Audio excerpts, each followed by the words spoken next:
tadi malam begitu aku ketik nama Mutia Hafidz, itu yang keluar penyanderaan di Irak.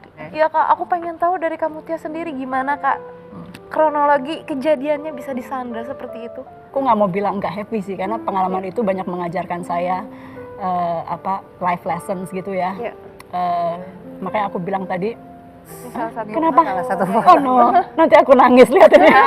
Mbak Mutia. Dan ini Mbak Nadia, walaupun apapun sekarang profesi saya, ini tuh melekat gitu loh. Jadi tiap saya ketemu orang, pasti mereka bertanya tahu dan ini pasti keluar kan. Jadi ini aku belajar bahwa oh berarti ini pengalaman akan mungkin menempel selama saya hidup gitu. Dan memang nggak bisa dilupain ya ketika itu. Kenapa Mbak Mutia langsung sedih? Yang ngerasakan nggak cuma saya aja, tapi keluarga. Jadi beratnya waktu itu yang paling berat juga untuk keluarga ya. Karena tadi kan aku bilang, masuk ke profesi ini aja udah perlu apa ya? Itu kan sedih. Ya, Perlu pengorbanan apa ya? Namanya orang tua pasti punya idealisme, anaknya nanti mau jadi ABC. Terus ketika jadi wartawan itu mereka pasti udah berkorban rasa sedikit. Terus disandra pula gitu.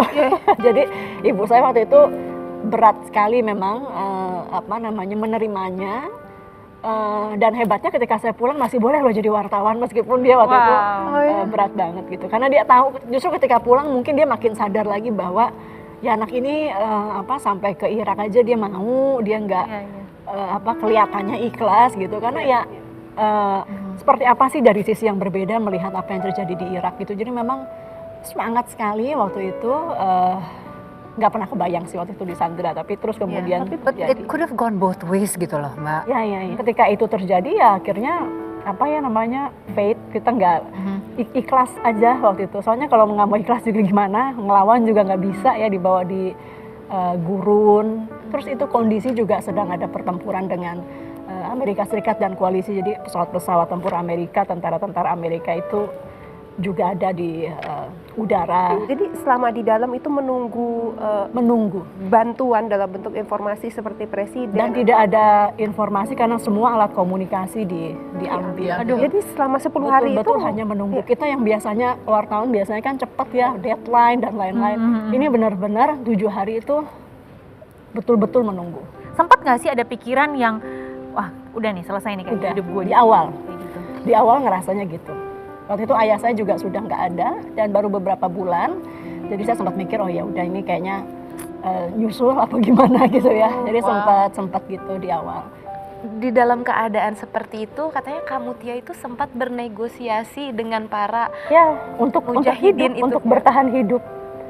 Kita melakukan apapun untuk bertahan hidup ya ketika itu. Jadi salah satunya adalah ketika saya tahu bahwa orang-orang ini kayaknya nggak mau ngebunuh kita, paling tidak langsung. Kan ketika awal diambil kita nggak tahu dia mau nyandra. Kita pikir mau langsung dibunuh gitu. Itu saya coba ambil hati, cerita bahwa Indonesia ini negara yang juga sedang sulit. Kok tega gitu ya nyandra kita. Kita waktu itu habis tsunami. Tsunami kan Desember 2004. Kamu mau minta apa? Mau minta tebusan, ransom. Kalau ransom kayaknya negara saya sedang sulit deh. Kayaknya nggak mungkin deh cuman buat 2 kepala pemerintah mau bayar, saya bilang gitu. Tapi itu yang saya lihat, ada itikat baik, mereka selalu bawakan makanan, apapun bentuknya. Kamu kan juga bersama dengan juru kamera Mas Budi. Iya, Mas Budi. Sama 7 hari apa yang kalian bahas? Karena kan tidak terbayang tuh suatu titik keputusasaan. Kalau saya relatif lebih